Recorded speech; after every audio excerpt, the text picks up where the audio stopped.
buckle those chin straps and boil some macaroni, because today we're talking about penguins.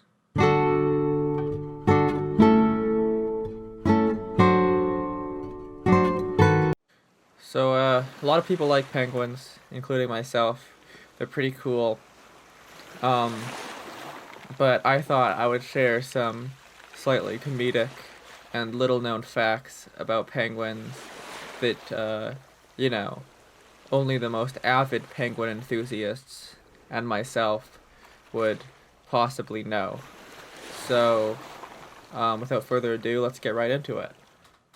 So I'm going to take you through a few penguins here. We're going to start off with the African penguin, more popularly known as the Jackass penguin. Just like the much-maligned sperm whale, it has a quite ridiculous name that is often misinterpreted. I believe most people, upon confronting the name Jackass Penguin, tend to assume that it was derived from a difficult encounter an early explorer, or maybe later on a scientist, had with this particular breed of native African penguin.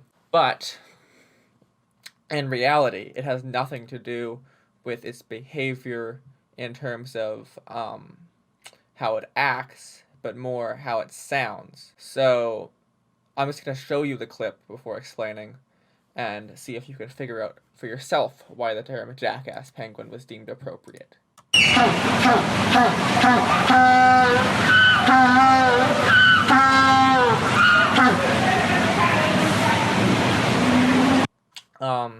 It was named, obviously, because it sounds like a donkey.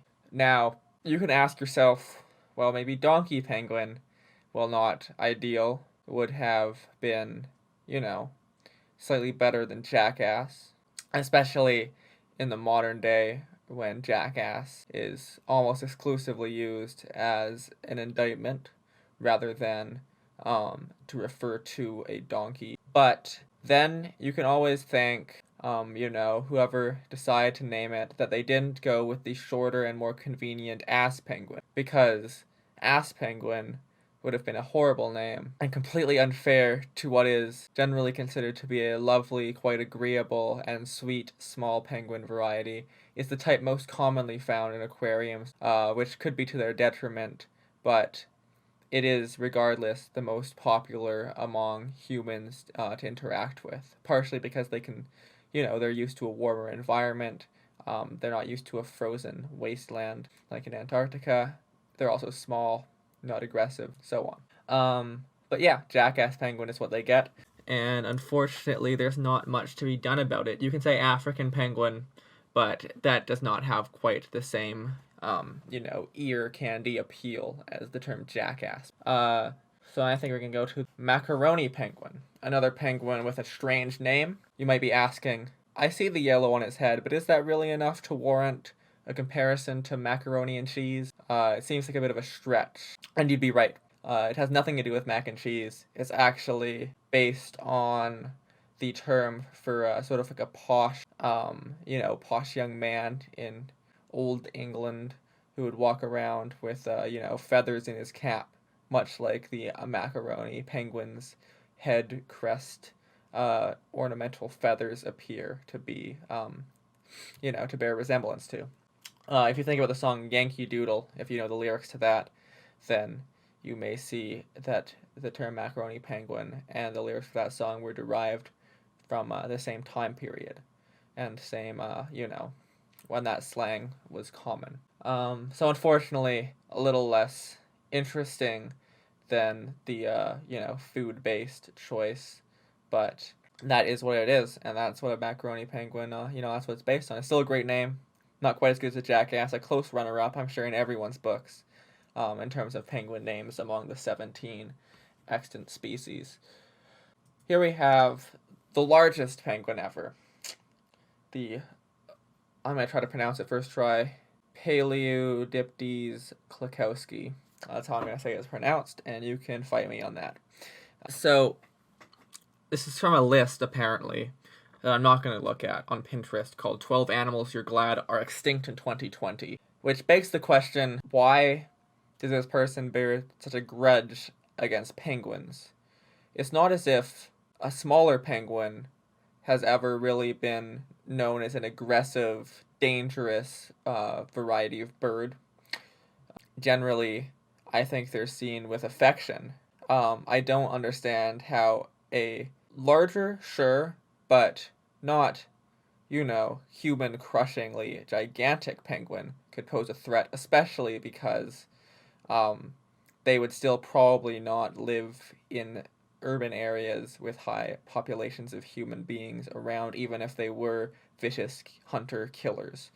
But what I take from this article is we're suffering here, the author is suffering from a particularly volatile bout of short man or woman syndrome, in which they are so driven to jealousy by anything that is taller than themselves that they wish death upon it.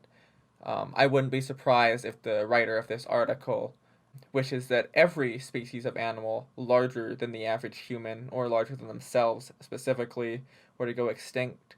I'm sure that if it were reported tomorrow that the African giraffe had finally completely been eradicated from the face of this planet, as I'm sure people are destined to accomplish one day, I'm sure that they would cheer in reverence when finally they're one step closer to being the tallest species walking on planet Earth. But until that day, they have to celebrate in the fact that they're not being beaten by a flightless, waddling bird. They're still being beaten by an ostrich and whatever, probably an emu. Person's probably pretty short. But penguins, luckily for them, unless they're under 1.1 meters tall, which, judging by this article again, seems to be not completely impossible, they can at least have comfort in the fact that humans most likely contributed to its extinction. Last penguin I want to show you is the original penguin. This is the OG penguin, the first penguin ever. And as you can see, it's a cormorant. I don't know where science gets off calling this a penguin. I understand that it might be the ancestor to penguins, but to call this a full-fledged penguin, to my very scientifically honed eyes, seems to be a bit of a misnomer, because this is clearly a cormorant in the early stages of flightless regression, and not a penguin. You can tell by the folded wings still in the design of a flighted bird, the thin, slender body, the slender neck, the stance at an angle rather than completely upright, and the long, skinny fishing beak that would be much more popular for an airborne diving bird rather than a underwater swimmer. This bird is clearly not designed for long distance underwater. It seems to have the shape more of a modern diving bird, like a cormorant or an anahinga. So I'd really like science to answer me, why does the first penguin look nothing like a penguin? Maybe we should wait until penguins start looking like penguins to, offer them that nomenclature as we go down the evolutionary ladder. But that's just me. Leave a comment if you agree or disagree with that statement, or if any of the other penguin statements that I've said so far in this video. And draw me a subscribe if you enjoyed the video. Tell a friend. Demand a friend subscribe. Say, if you don't subscribe, then you're probably shorter than the whatever it was called giant penguin. So that's about it. Thanks a lot. See you later. Bye. Wait, you thought I was gonna let you go that easily, ha ha ha.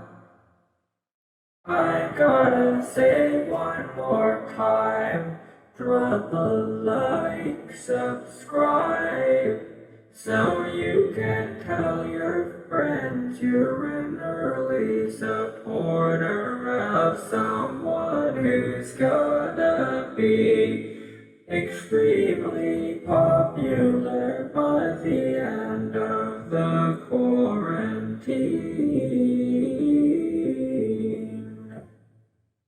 And for all you say I'm just a tiny channel that gets less than 100 views per video, then I would say I'm not small, I'm underground, which is cool.